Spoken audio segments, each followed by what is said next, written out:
I'm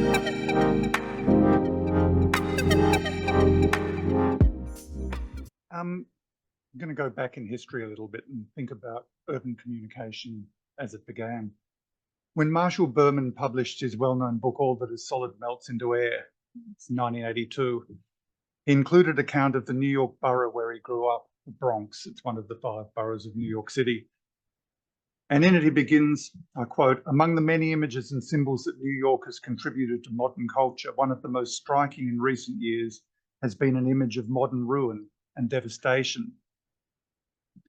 Berman was referring to the ruin of the city not as the outcome of warfare, which had occurred across so much of Europe and Asia as a result of various military conflicts from the 1930s onwards, but as the product of various urban modernization policies. In the Bronx, this included carving an expressway right through the center of its densely packed population.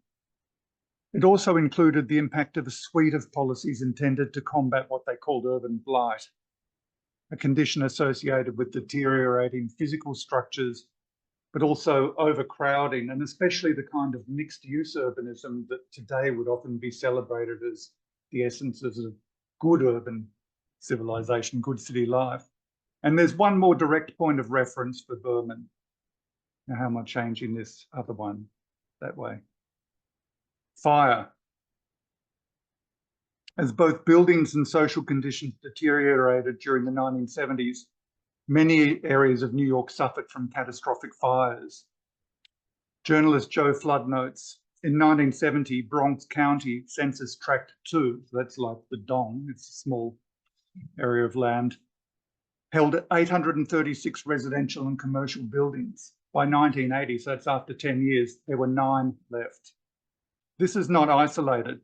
The Bronx borough consisted of 289 separate tracts of land.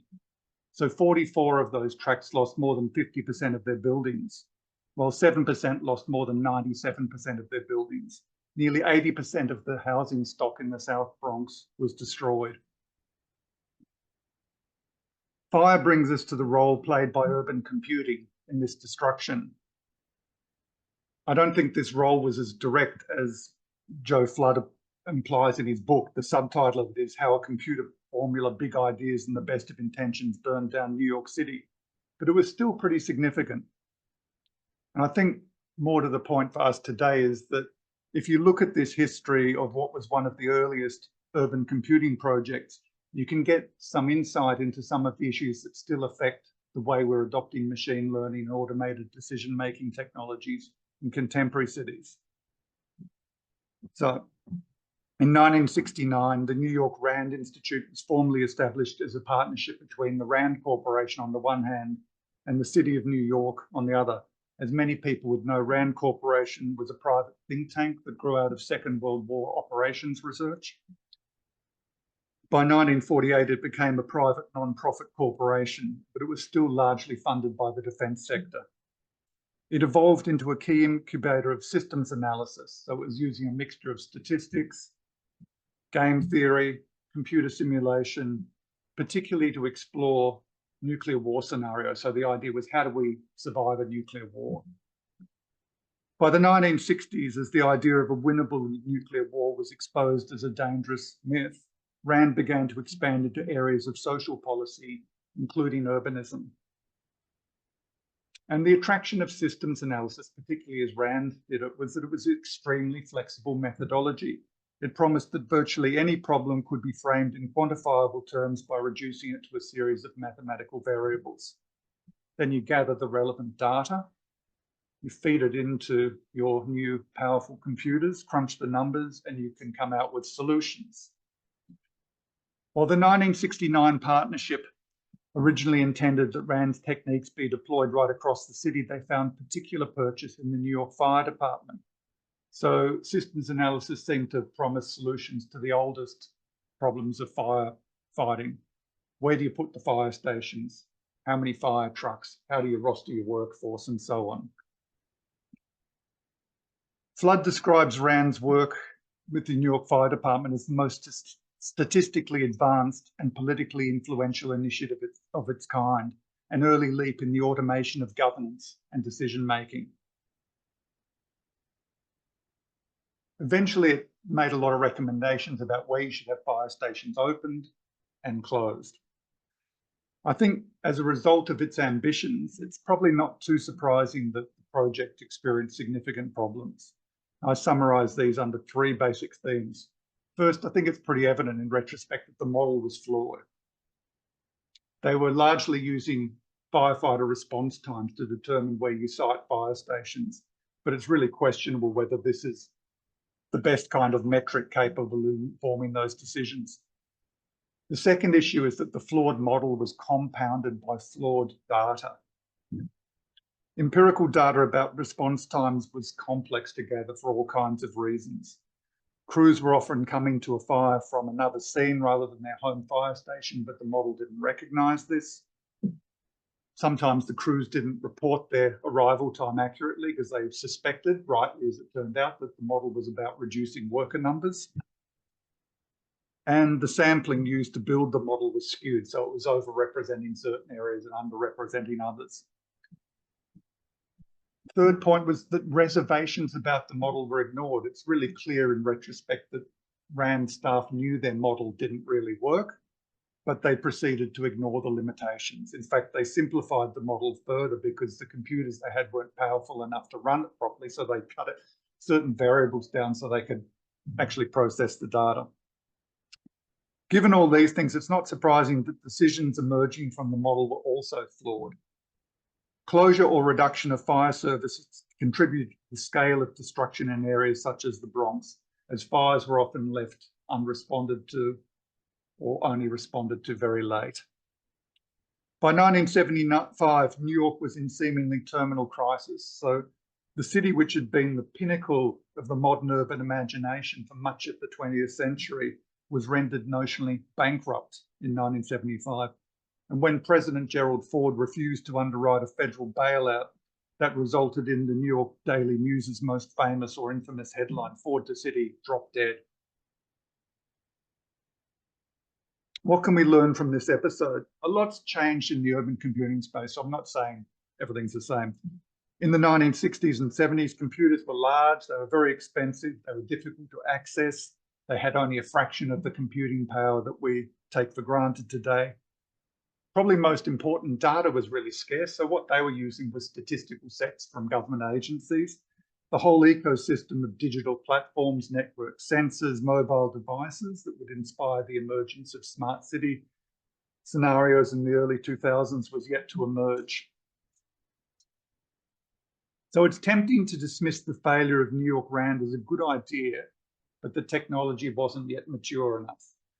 I think this would be a mistake because it ignores some deeper problems embedded in the whole urban computing approach, or at least the dominant one.